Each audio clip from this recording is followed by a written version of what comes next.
Okay. Good morning. Good morning, good afternoon, good evening, wherever you may happen to be. Oops. I'm Tad. I am going to be here for the next hour. I will be reading.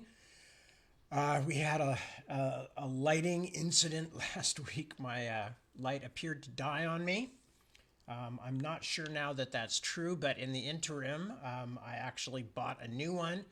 As you can see, it's very bright. It's extremely bright. This is the lowest setting I can get it on, so I'm going to have to mess around with it a bit in the days ahead to make it work properly. But at least we have light. Or at least I have light. I don't know. Makes it easier on my end, I suppose. So that's the first order of business is don't worry, it is a little brighter, and there's nothing I can do about it at the moment. We'll be reading more of Sleeping Late on Judgment Day, starting in just a few minutes. What else is there to report? Still in that trough of just working on things. I actually have done a bit of writing on the new book. Spent a lot of the day today dog sitting because Deborah had errands to run, and the dogs get very sad when there's no one upstairs with them.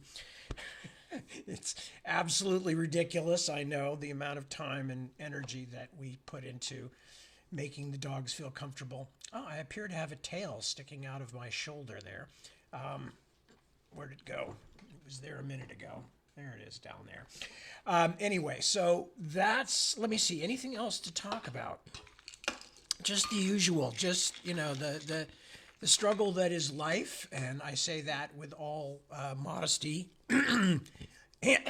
and humility, because I know a lot of people, if not most people, have it more difficult than I do.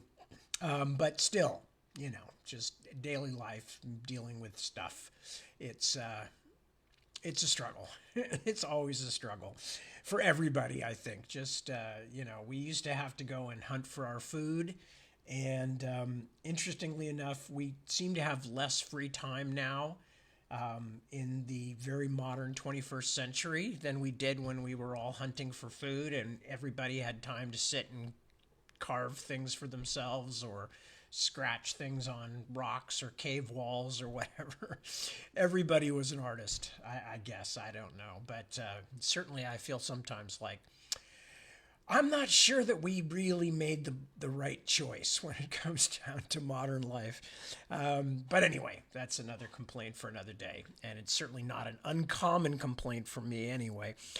So anything else to think about? Dogs are doing well. Cats are doing well. Deb's doing well, at least as of her last conscious moments, which were about 3 hours ago. She seemed to be doing well. I am generally doing well. I'm doing a whole, excuse me, except for my voice. I've been doing a whole round of different medical things lately, and so far every single one of them has been a clean bill of health. So that's good. I have a few more that I have to get through. And then I will probably never go back to a doctor again.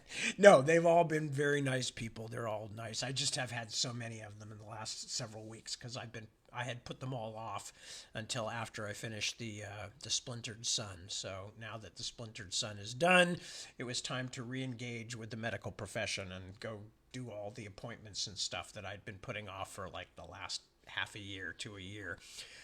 So that's mostly what I've been doing besides working in my head on the new book and dog and cat sitting and dealing with people and family things and stuff and all that. So just like life in all of its many faceted glory and absolutely no interesting stories to tell about any of it that I can think of. If one does come to me, I will let you know. But most of it is just this sort of boring crap we all deal with, and therefore it doesn't make very interesting stuff to relate. So, since I am so flat on useful things to talk about, let me just go and see who has showed up so far and has checked in, and I will say hello to all of those lovely people. What have we got here? All right. So we have had comments so far from Christopher, not Christopher, actually, it's Christian Fabricius. Chris Fab, as we know him. Petra, hello Petra. Isaac is checking in from Utah. Suzanne, Owen, Kristen Rule, Christina Spire, hello. Rosalba Barbe, good to see you. Dirk, Mark Redmond, Nicole, Penny Davies, and Christy Sanders, all here. So, Suzanne says it's cold and gray in Yorkshire. So you have my sympathies. We're actually having fairly nice weather here. I won't go on about it.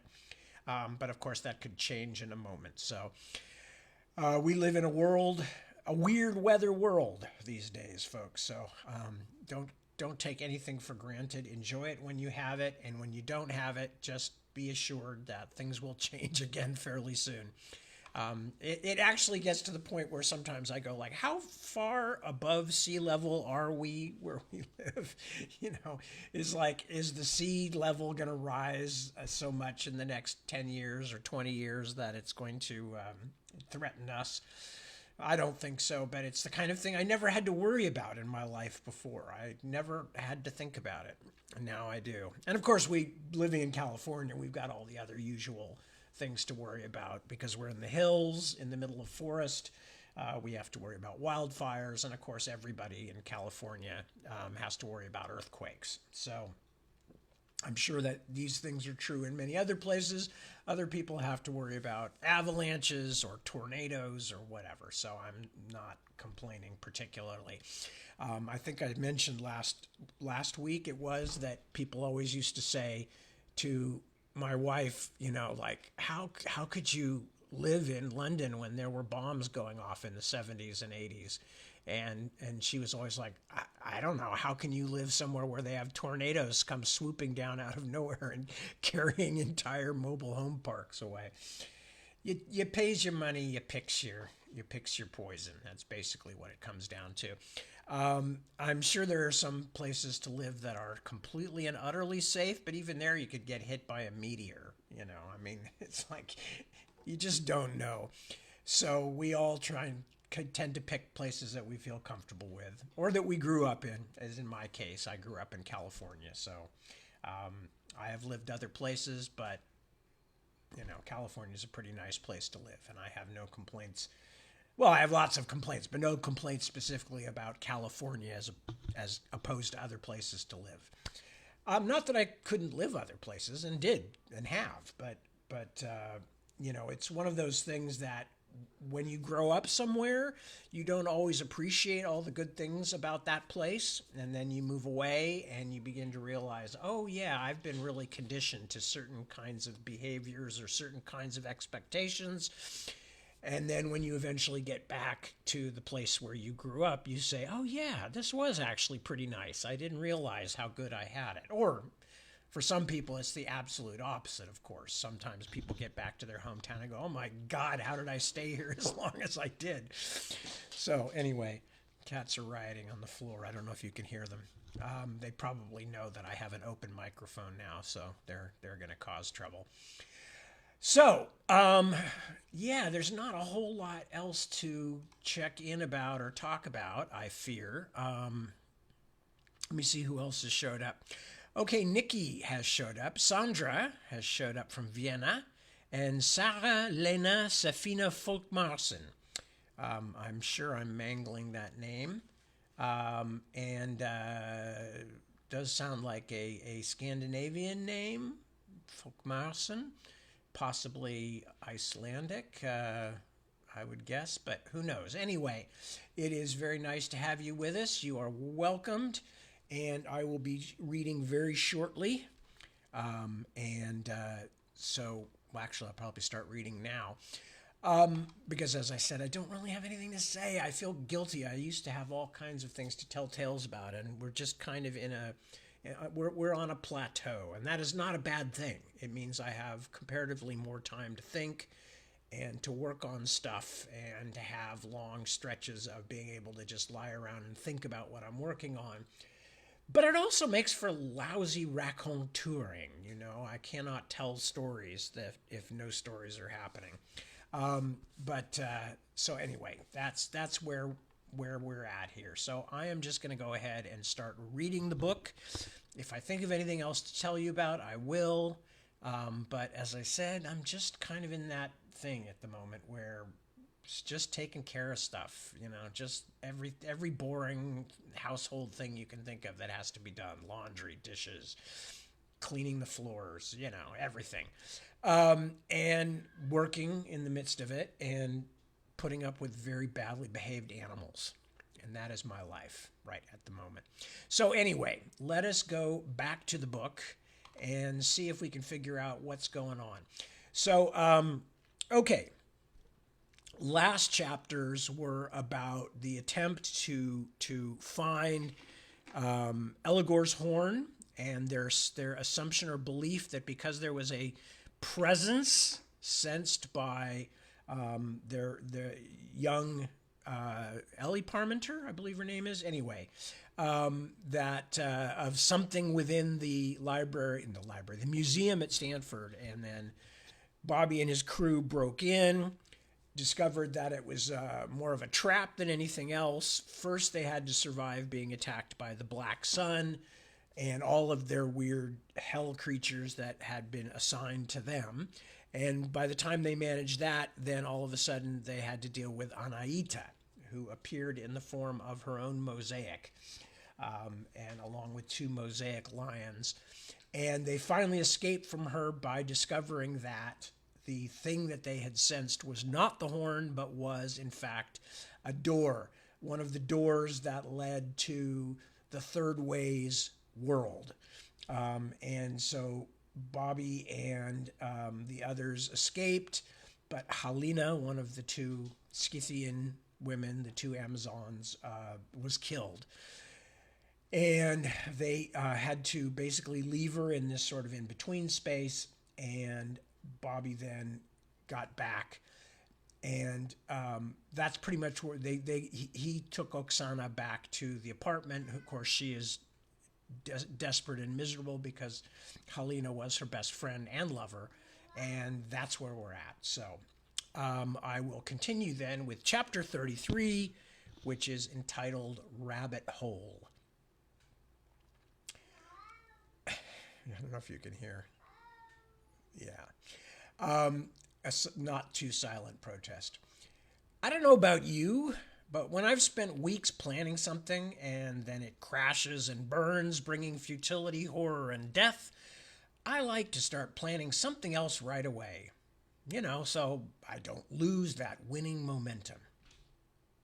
Of course, I was gutted and would rather have been drinking and trying to forget the terrible mistakes I'd made, but I didn't have that option. I had to figure out what I was going to do next, because next was going to happen whether I wanted it or not.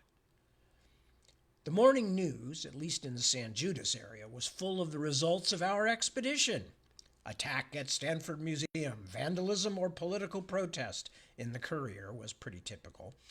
But to my immense relief, I saw no mention of bodies.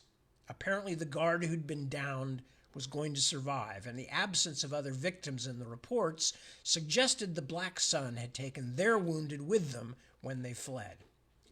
I was pretty sure some of those wounded had been the kind that we would label dead, actually, but I was relieved that their impulse toward tidiness meant it wasn't going to turn into a murder investigation.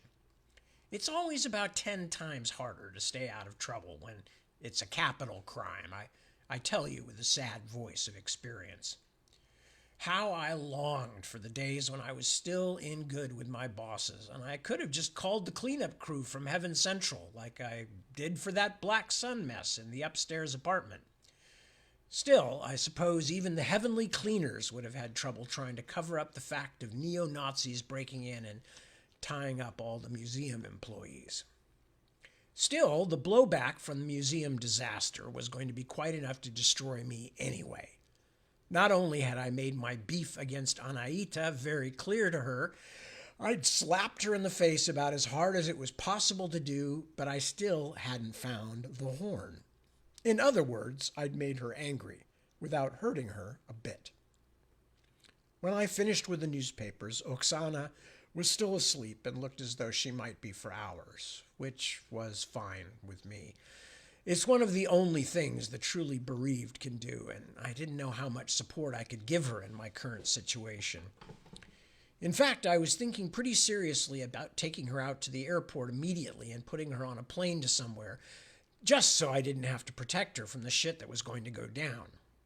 Actually, considering how much of my budget I'd already blown on the disastrous museum venture, I'd probably have to take her down to the county transit hub and put her on a bus. Budget-wise, I could probably get her to Salinas. Failure? Me? Only in this space-time continuum, bub. There must be tons of alternate realities out there where Bobby D is still the man. I went out to the courtyard to make some calls, but was distracted by something thrashing around loudly in the bushes beside the path, like a cat trying to upchuck not just a hairball, but an entire other cat. After some investigation, I found a Nizik. The Nizik, the new bat-winged read-write model, tangled deep in a juniper bush. I guess it had gone looking for shade when the sun came up. Hell creatures like it hot, but they also like it dark. I unhooked it from the clinging branches as carefully as I could, then took it inside, but it was still trembling and making little barfy noises. So I put it under a bowl on a cookie sheet and set the oven for about 250 degrees.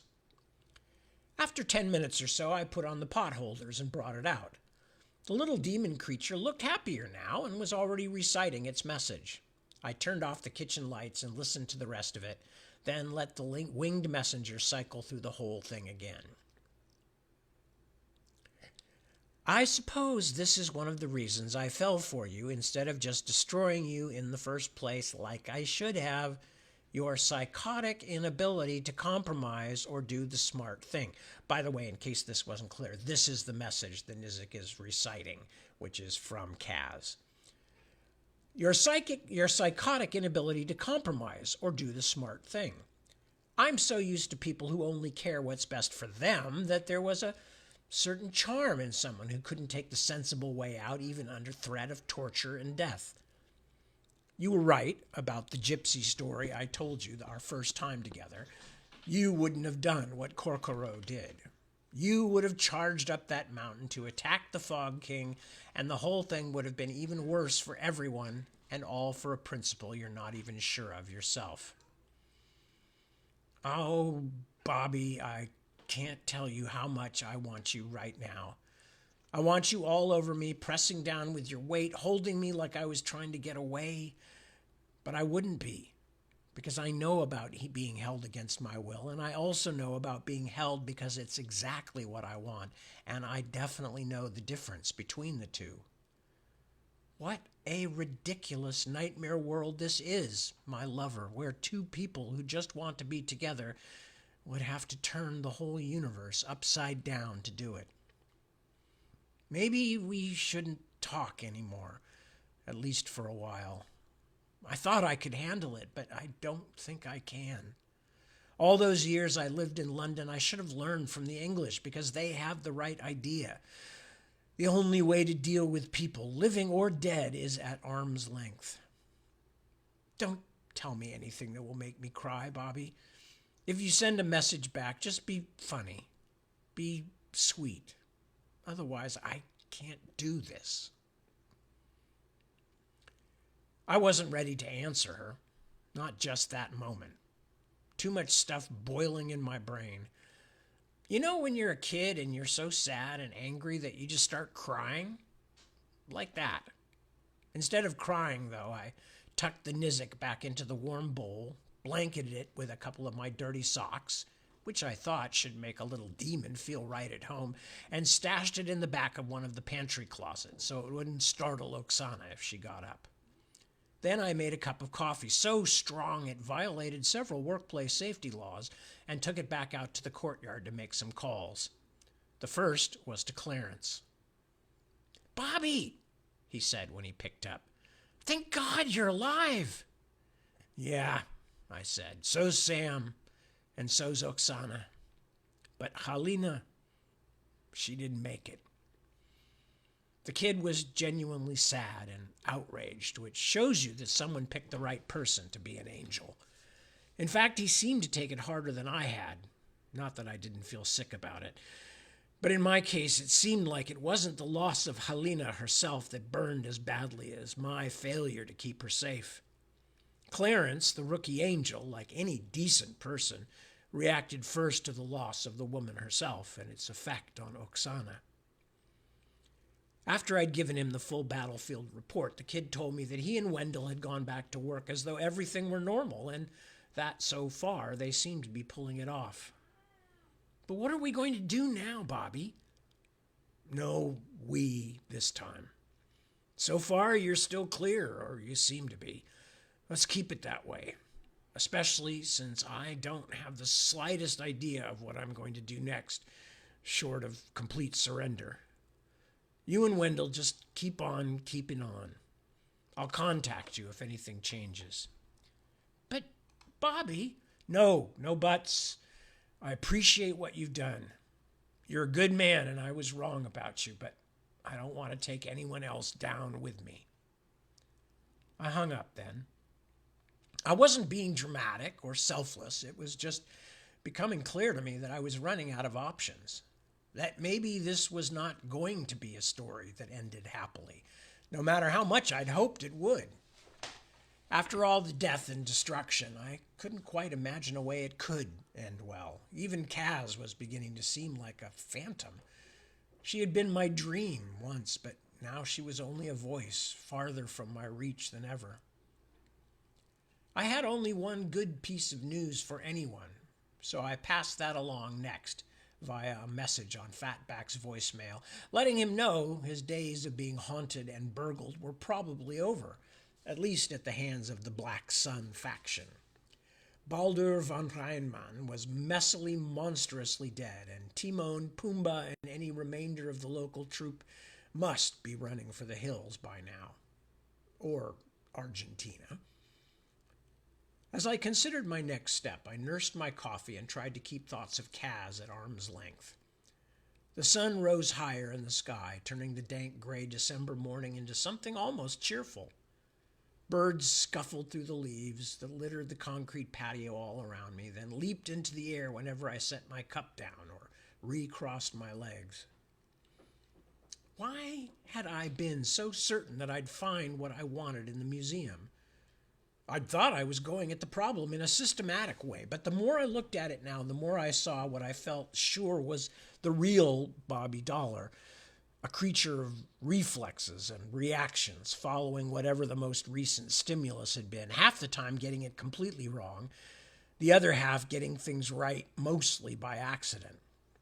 But when you were fighting out of your weight class, way out of my weight class, with Eligor and now Anaita, hoping for dumb luck was not a viable strategy. The feather, the horn, everything in the whole grim mess came down to the bargain Anaita had made with Eligor to create a place outside of heaven, hell, and earth, a home for Kainos, her pet project. But why had Anaita been so interested in creating a third way? And why had Eligor taken a huge risk just to help a powerful angel, one of his sworn enemies? I had a sudden urge to talk to Gustavus again about Eligor's possible motivations, but his phone only rang and rang. No answering machine this time, no semi-helpful none. What could he have told me anyway? Follow the money? There was no money, or at least the money was never the point with beings as powerful as Anaita and the Grand Duke. Powerful. Yeah, that was the word. That was all that type cared about. I didn't need to follow the money here, only the power. Something clicked. It wasn't a very loud click, but it was enough. That was what I'd been missing. Who gained from all this, and what did they gain? I felt I had grasped something important, but I needed more coffee to shake the sense out of it. I went back inside and found the kettle still hot. Oksana was up and had made herself a cup of tea. She was wrapped so completely in a blanket she looked like a Bedouin tradesman, and she glanced up from the ghastly daytime show on the television only long enough to meet my gaze with a very dull, miserable one of her own. I gave her an awkward one-armed hug, then took my coffee and went back outside. At the moment, I felt pretty sure she didn't want to do anything except stare like a zombie at people that she didn't know on a screen. The thing was, although it had almost taken over my life in the last year, I had no idea what Kainos was for, why it even existed. The official version handed out by Kephas, Anaita, had been that it was an alternative to the present either-or of heaven and hell, which could be true for all I knew. But why would the angel of moisture want to create such a thing? And why would Allegor help her? It was hard to imagine either one of them getting misty-eyed over the rights of souls, and from everything Sam had said, an incredible amount of work had gone into making the third way real. Could I square the idea of Anaita as a sincere reformer with the creature who had now tried several times over to destroy me and people I cared about? Actually, I thought it was entirely possible. Maybe she really did think of herself as a do-gooder. Nearly every revolution, even the necessary ones, spawned a great deal of pointless bloodshed, revenge killings, and show trials of the insufficiently committed. Most of what Anaita had done to me had been in order to cover her own tracks, so I could accept, at least for now, the possibility that she'd set out to do exactly what was claimed, then panicked when the feather went missing. The feather that proved her guilt in conspiring against heaven's order. But Allegor was another story, of course. Whatever Anaita's motives might have been at the beginning, I found it impossible to believe that the horseman had any interest in reforming the system or changing anything that didn't benefit him personally. So why would he play along and even take a huge risk by giving his horn, which wasn't really a horn but a token of his essence, to Anaita to keep as potential blackmail fodder? Trying to figure out the motivations of hellfolk was like going down Alice's rabbit hole.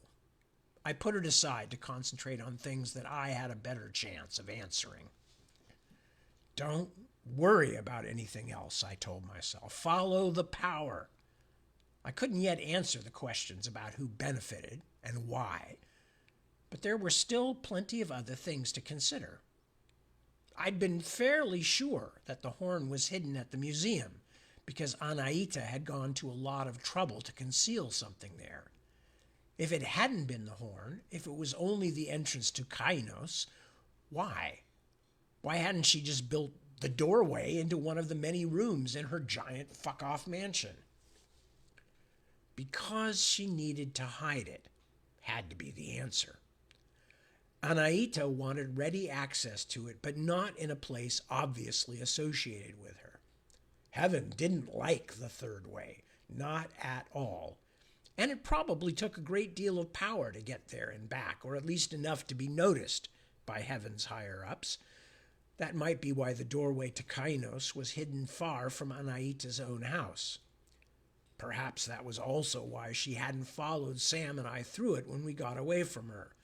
She'd expended as much angelic might as she could manage to disguise. If so, then the only real weapon I had against her was her fear of discovery. But that still didn't tell me where Allegor's horn was, and without that, everything else was pretty academic, because eventually Anaita was going to catch me and blot me out like an unwanted spill on the kitchen counter. She had more resources than I did, a lot more. "Oops, I seem to have crushed a DeLorean," she'd say, and everyone would say, "Too bad." Then they'd go on as though it had never happened. My new cell phone rang, startling the bejabbers out of me. The ringtone was some horrible European disco crap, and I throttled it into silence as quickly as I could. "What?" I said into the phone, a little sharply. I assumed it was Clarence. It wasn't. "Bobby," a male voice said, "I need to speak to you, in person." My heart got a little jumpy. Nobody had one of these phones except Clarence, Wendell, Oksana and Halina was dead. Who is this? The person who took you for a nice drive in the Baylands, remember? Temuel. But since he hadn't used his name, I wasn't going to either. Yeah, I remember. In person where? How about the place we met before you went on your sabbatical? Do you remember that? By sabbatical, I guessed he meant trip to hell, so he was talking about the Museum of Industry up in the Belmont district. I was a bit tired of museums, as you might imagine, but I also knew that the mule wouldn't have called me unless it was important. Same spot? Give me half an hour. Take the Camino Real. Traffic isn't too bad today. I suppressed a smile. Some angels can't stop angeling. It's like an addiction or a reflex. I'll be there. I retrieved the Nizik from the pantry, listened to the message from Kaz one more time, then burned some white camphor in a spoon and blew the smoke at the little monstrosity. The Nizik slumped a bit, and its head wagged slowly from side to side, like a cruise ship passenger who'd had one Mai Tai too many. Pay attention, I told it. Otherwise it'll be silver salts instead of camphor, and you won't like that. Ahem. I can't just be funny and sweet, my beautiful Kaz, even to make you happy. You told me once you didn't do tender very well. I don't do friendly chit-chat very well because I usually only use it on people who worry me or bore me. Right away, I get out the sharp stuff and start looking for a weakness. The fact that it's my own weakness says I usually find, is beside the point. So I can't do that shallow stuff with you, not after where we've been and what we've done. I want you so badly, Kaz. I dream of you. I replay our one night together over and over in my head like I was some sad little film fan watching Casablanca for the 10th time, hoping against sanity that this time Rick actually gets on the plane with Ilsa. I can still taste the salt of you, the sweat, the tang of your juices. I can still hear the sounds we made together like they were happening in the next room. You want me? I want you so much that if someone opened a door to hell right now, I'd walk right in and start the whole thing over again, just for the chance to get near you. I'm never giving up. I'm never giving up. Have you got that straight yet? Never giving up. I put the re-messaged Nizik outside under a bush to wait for dark. Then I gave Oksana some money in case she needed to go out and get anything. I was pretty sure she wouldn't. She'd found a bottle of wine and was systematically polishing it off while she watched people argue on TV about paternity tests and other unimportant things. Just as I was leaving, she called me back, then raised her eyes from the screen long enough to kiss me carefully on the cheek, like I was dad and she was my college-age daughter home for the holidays or something. It was weird, but not entirely bad. I took Temuel up on his suggestion and went by the Camino Real instead of surface streets. I had to change lanes frequently to keep moving, but otherwise the traffic wasn't too bad. The taxi cab handled like a speedboat in tapioca, even at the best of times, but I didn't mind. I was in no hurry. Even with all the stuff thrashing around in my brain just now and a strong urge to look closely at every driver I could see in case they were planning to kill me on Anaita's behalf, something else had begun to bother me, though it took me most of the drive to put a finger on the problem.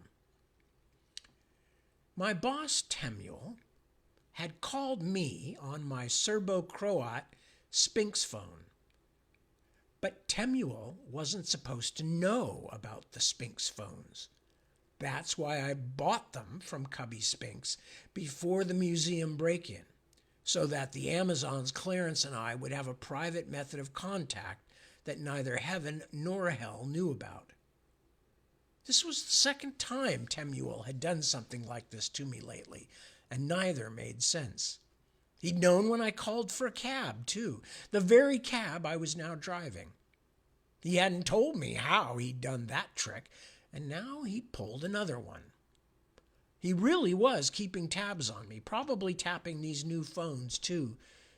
But why? Was he really so concerned for my health, or was it just his own ass he was covering?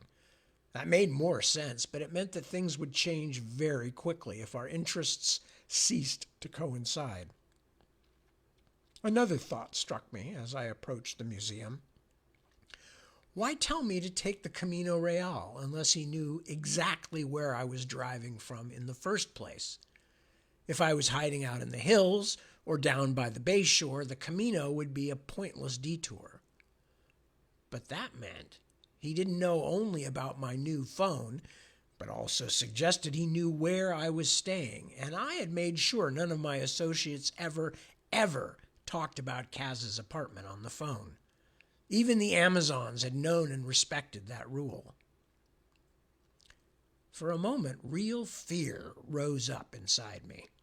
I almost pulled over to the curb, ditched the cab, and made a run for it. But a moment's consideration showed me that even if he knew a lot more about my life than he was letting on, Temuel certainly wasn't trying to keep it secret from me, or he would have kept his mouth shut about the Camino Real. No, something else was going on. In fact, it almost seemed like he was trying to tell me something, give me a warning. But why not just wait and do it in person, since he was meeting me anyway? Would it actually be Temuel waiting to meet me, or had someone else made him call? Thinking about heaven and its ways really made my head hurt sometimes. The Museum of Industry is a crazy place that used to be a rich family's mansion in the Belmont district of North Jude. The centerpiece is an odd fountain made of the plumbing from an old building that once stood on the property, but minus the building itself. A phantom edifice of pipes that sprinkled water from every joint during the warm months. I could see a figure I was pretty sure was Temuel as I walked onto the museum plaza. A small figure huddled by itself on the bench. That made me feel better.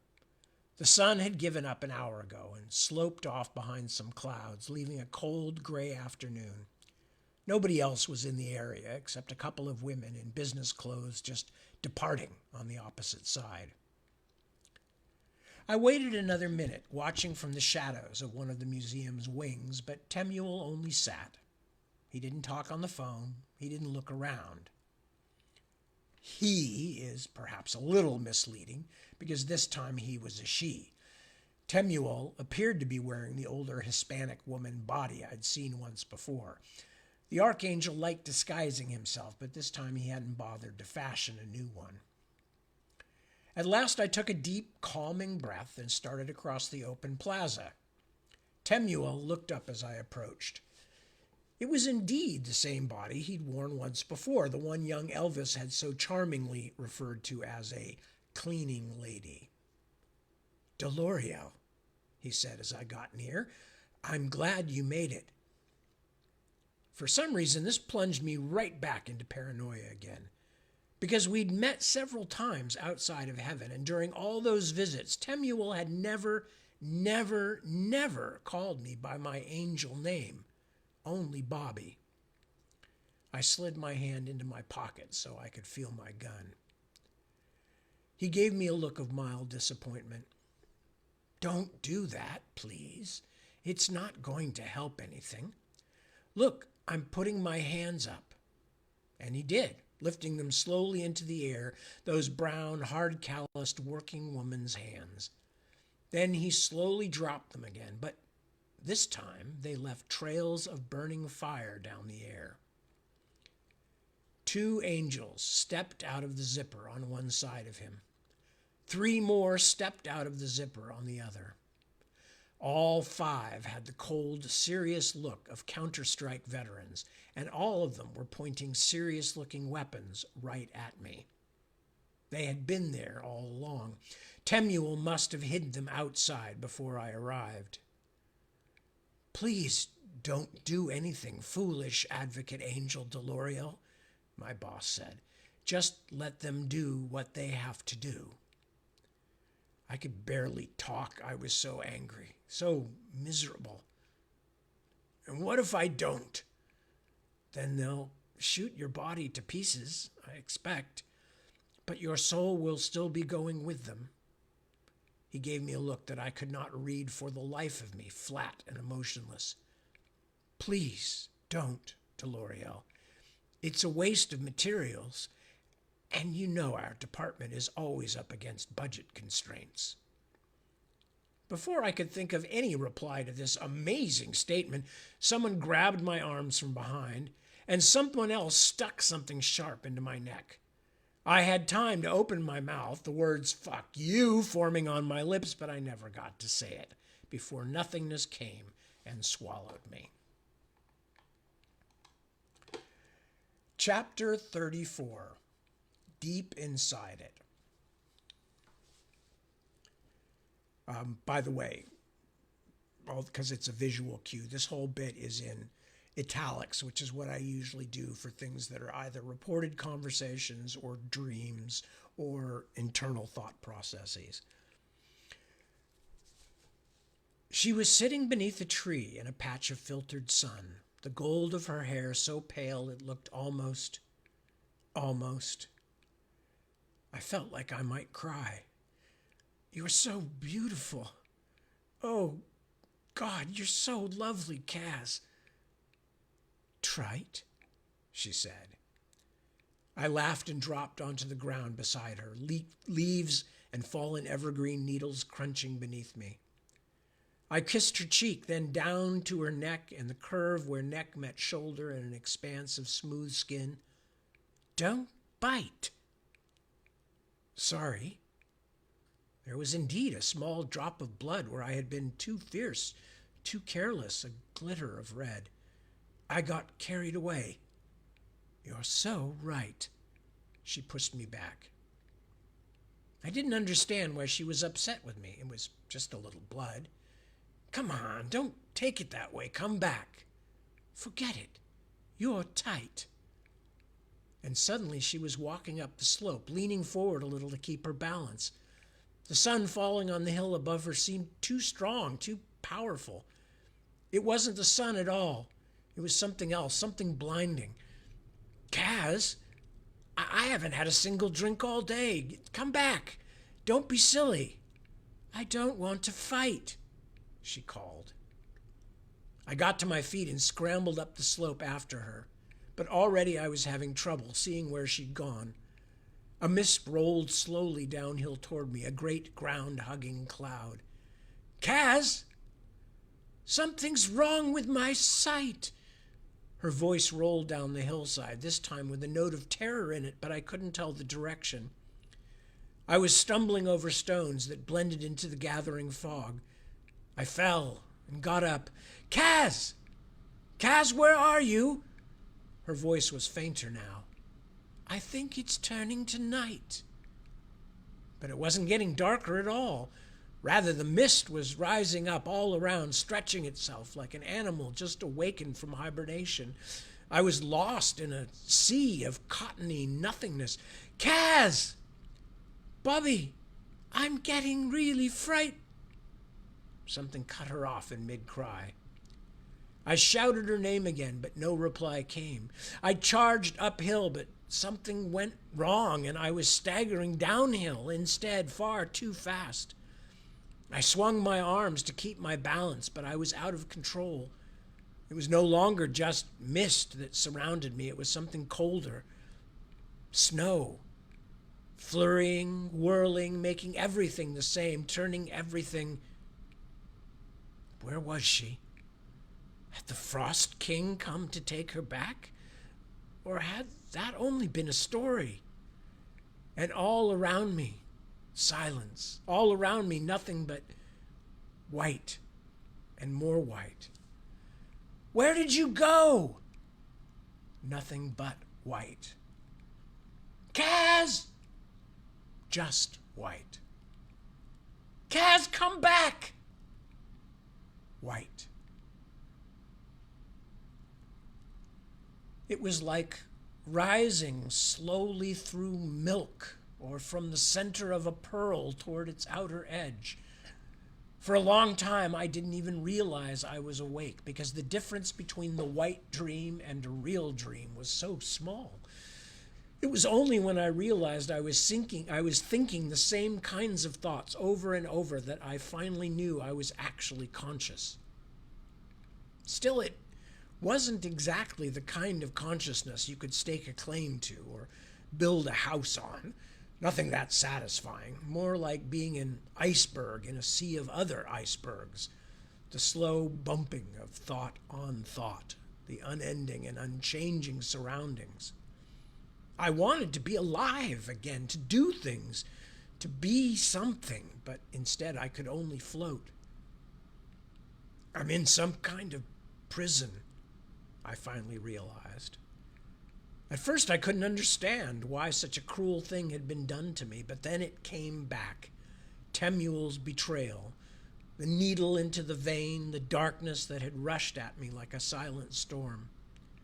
I tried to use my body to push against whatever held me, but I didn't have a body, or if I did, I was so disconnected from its workings that I might as well have been on a different continent, trying to operate it by transatlantic telegraph messages. White.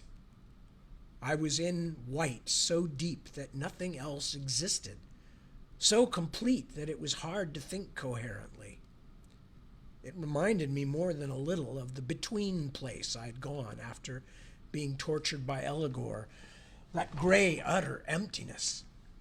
It also made me wonder when heaven's torturers were going to show up. Days, weeks, years, centuries. I floated like a fish at the bottom of a frozen winter pond, and nothing changed. Nothing ever changed. Thoughts became more rare. I think I actually forgot how to think. Then, after what seemed 1,000 years or more of milky nothing, something disturbed the mindless calm. Stirring in my white dream, I waited, or at least I tried to remember what it felt like to wait for something. Gradually, the disturbance became a presence, then a cadence, and then it became words. Angel Advocate Deluriel, God loves you. It was a low, sweet voice, a female voice, one I had never heard. Just hearing it pushed back the worst of my fear, but it also woke me to how far from life I'd drifted. I hadn't realized how lonely I'd been. Can you hear me, Deluriel? I had to think carefully about how to turn all the emptiness inside me into words. I think so, I finally said.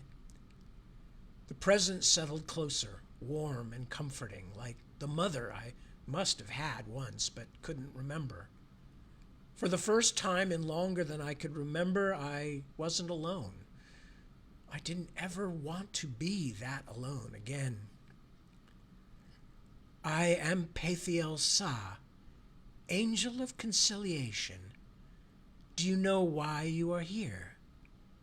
It came back to me then, at least some of it. Temuel, Counter-Strike Angels, a needle. No. Where am I? In heaven. Do you remember nothing?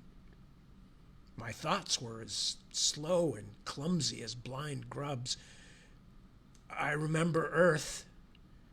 Yes, but you are not on Earth anymore. You have been brought here, to me. Are you afraid? The voice was sweetly patient. I told the truth without exactly meaning to. Yes. Try to let go of that fear. The highest wants only what is best for you. That is a fact the entire universe cannot refute. Why are you frightened?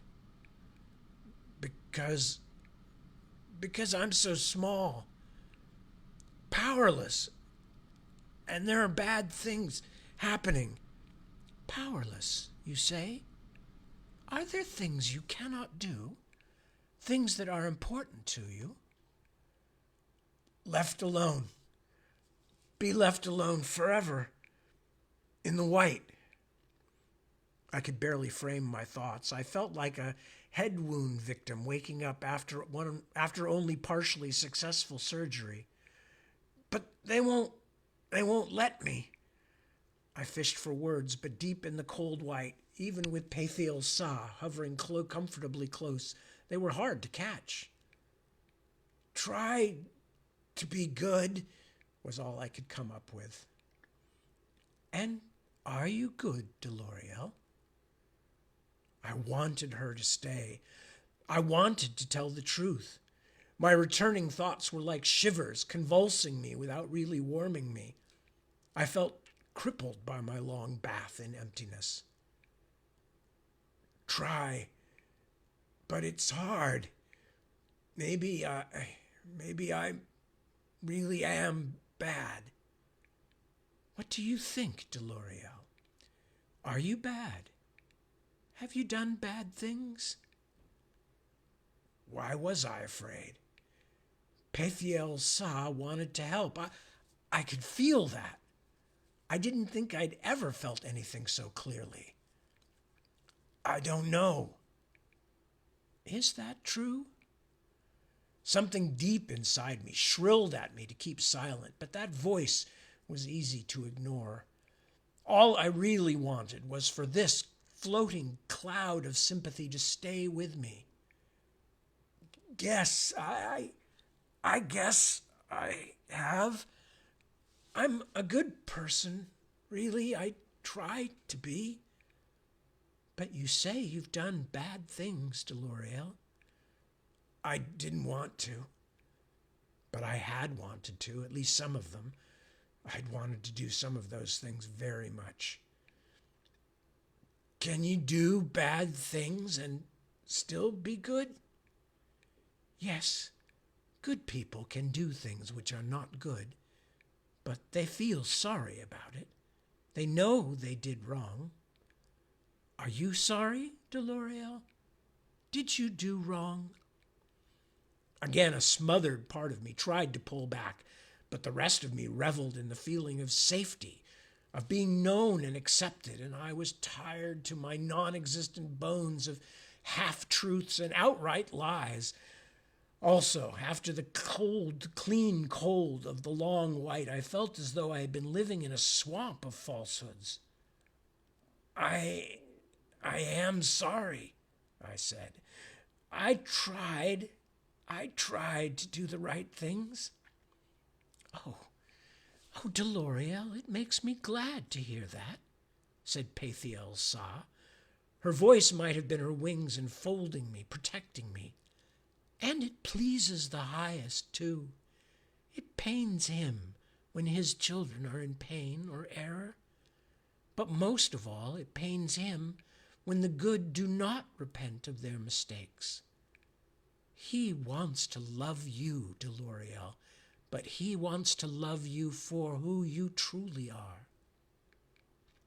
The thought of God's love swept through me like a tropical current, so warm that for a moment it pushed away the deep chill of the white. Something like happiness spread over me. I had forgotten how good that felt. But you cannot hide anything from the highest, Pethiel Sa added, and the warm current dissipated. The cold washed back in, dulling me, diminishing me. That is the one thing that he cannot abide. Do you understand that, Deloriel? I do. And it is wearying to harbor secrets. It is wearying to lie. It is wearying to wear one face for some and then change it for others. Do you see that? I did. Just then it seemed the clearest I'd ever seen anything. How could I ever hope to do God's work when I could not even live in truth? Does the highest despise me? Never, Deloriel. The highest misses you. The highest wishes you to return to his love and the happiness it gives. Like a father who watches his little child do wrong and is unhappy only because the infant does not know better, he wants to show you the way to live in his love. Do you want that? Of course, more than anything. I climbed into that certainty, huddled in it, anything to bring back the warmth. But how can I be forgiven? After all I've done wrong. The angel of conciliation did not speak again for long moments, or so it seemed. In my slow way, I was terrified, thinking I had driven her away in disgust. Are you truly good, Deloriel? She asked at last. Truly? Yes, I think so. Oh, God, I want to be. But things have happened. Things you did not plan, but which forced you into difficult choices. Isn't that true? Yes. And I could plainly see it now, see the course of my angelic life laid out like the map of a journey. But the ways I had traveled were complicated, dangerous, many of them completely unnecessary, as was now clear. Yes, I made choices. Some of them were bad choices. How did that come to be? You meant well, did you not? I did, but sometimes things are complicated. Sometimes things that seem simple get complicated. The highest is not complicated. He is simple. He is love. A deep sense of failure gripped me. Pethiel Sa was right. Of course, every step of the line there had been a proper path. I could see it now so easily, and yet so many times I had chosen the wrong direction. How could the highest forgive so many mistakes? I thought that I had chosen love with Kaz, but how could it have been love when it was against the highest's own word? Even if she had loved me too, she was a tool of the adversary. I had put all heaven in danger because I thought I knew more than the highest and his most trusted angels. You are thoughtful, Deloriel. I don't understand why I did some of the things that I did. Pethiel Sa seemed to come closer then, or at least the whiteness warmed once more, her presence wrapping me like a blanket around a shivering body. Of course not, Deloriel, because you did not mean to do what was wrong, and it was not clear to you at the time. Or did you put your own judgment above God's? I don't know. Probably. I had the strangest feeling of wanting to cry. But instead of tears from my eyes, something larger but even less solid wanted to burst out of my soul, wanted to free itself, even if the escape killed me. I wish everything had been different. And that's where we're going to stop, with Bobby wishing everything could be different, and the angel of conciliation having a friendly chat with him in the white. So, that being the case, I am going to disappear now until it's 1 minute away to daylight savings time here in California. So when I click off here in just that 30-40 seconds, it will be 3 a.m., not 2 a.m. So I am going to pack it in for the night. There it is. But I will be back at 7 p.m. to continue with Bobby's, what should we call it, his interrogation. And we will learn more and hear more. But until that time, or whenever you next rejoin me, I thank you as always for spending time with me. It is a huge favor. It is a great kindness, and I appreciate it very much. I will urge you all strongly, as I always do, to take good care of yourselves, take good care of your loved ones and your good friends, and keep an eye out for the people around you who might need a bit of kindness here and there too, because God knows we all need a little kindness every now and then these days. So with that said, yeah, thanks so much again for being with me. Be good, be well, peace. And I will see some of you at 7 p.m. and the rest of you I will see later on, somewhere up the line. Ciao ragazzi. Have a good one.